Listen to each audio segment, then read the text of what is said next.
Prime Minister, thanks for speaking to the ABC. Now, many Pacific leaders have described climate change as an existential threat. Do you see it in those terms? Do you believe that it poses that sort of challenge to Tuvalu?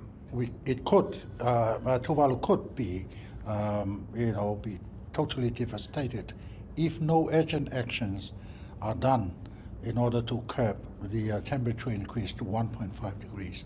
And that requires global collective actions to reduce greenhouse gases emissions into the atmosphere.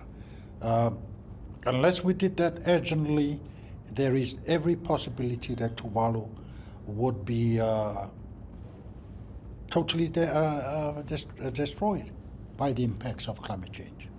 Now, world leaders are gathering right now in Poland for the COP24 talks. Now, one of your delegates has been quoted saying that the momentum for climate change action has actually gone backwards over the last years since the Paris Agreement was signed.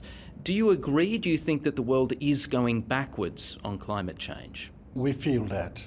I feel that.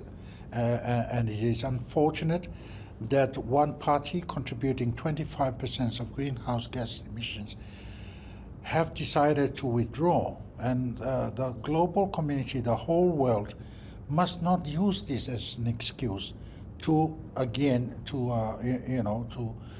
come out or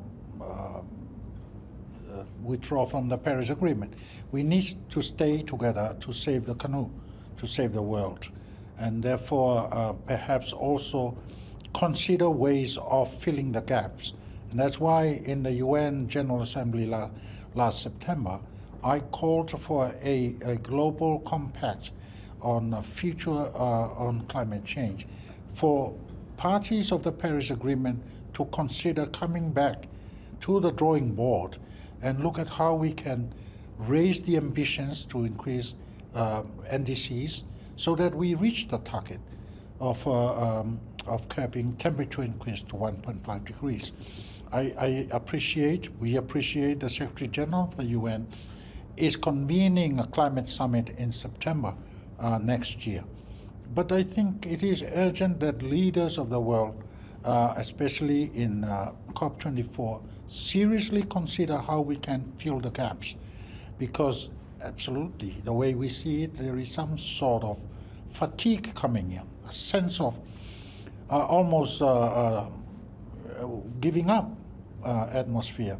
So we really need to keep on the momentum of the Paris outcome, Paris Agreement, and try to see how we can progressively move forward on reducing greenhouse gas emission. Now, I've been told that Pacific leaders will make a joint statement on climate change at the COP24 talks in Poland.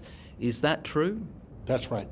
That's right. The small island nations of the Pacific, but I understand also our big neighbors, Australia and New Zealand, under the context of the BOE Declaration on Human Security that was agreed in Nauru last year, or early this year, just a few months ago.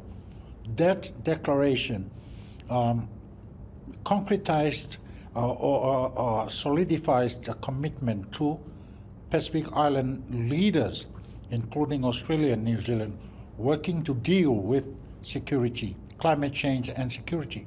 Security in the sense not only of military dimensions, but also looking at the human security. And therefore we are going to release a declaration on climate change and security in Poland during COP24. How about Australia, Prime Minister? You've said that we cannot be partners with Australia unless it takes a more progressive approach to climate change. Is Australia failing on climate change at the moment? Fortunately, we know, of course, they have made commitments. Australians are committed to reaching the targets of 26 sensory emissions reductions by 2030.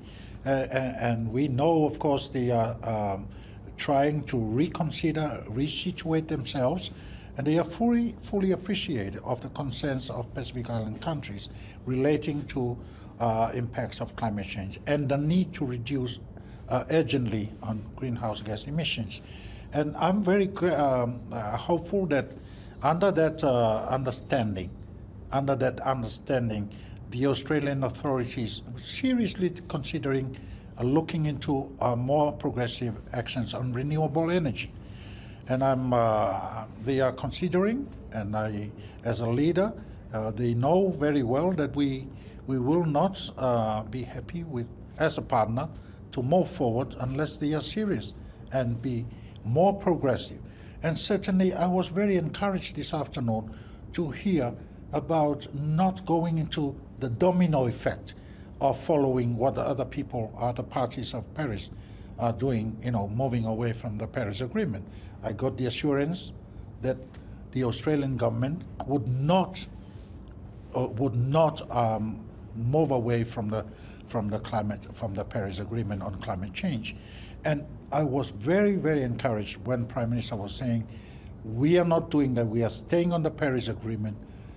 Primarily, one of the reasons is in care of the concerns of the Pacific Island countries. This is very encouraging, and I hope this will be translated into progressive partnerships bilaterally and also as a regional partner in the Pacific.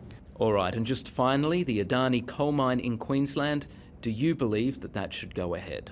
I don't think there is a need for Australia to continue on coal mining as a source of energy. To me, it's almost like, ignoring the wealth of knowledge and technology that is already available, and also other resources plentiful. We have a lot of sunshine in Australia as well as in the Pacific.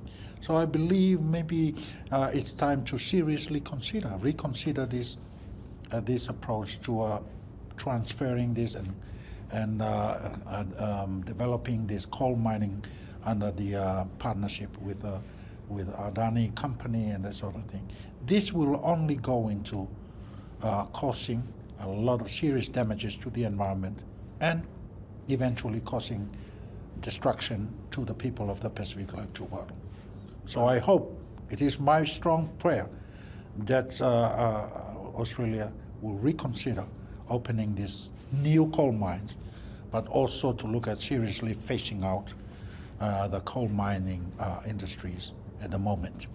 Prime Minister, thanks very much for speaking to the ABC. Thank you very much for the opportunity.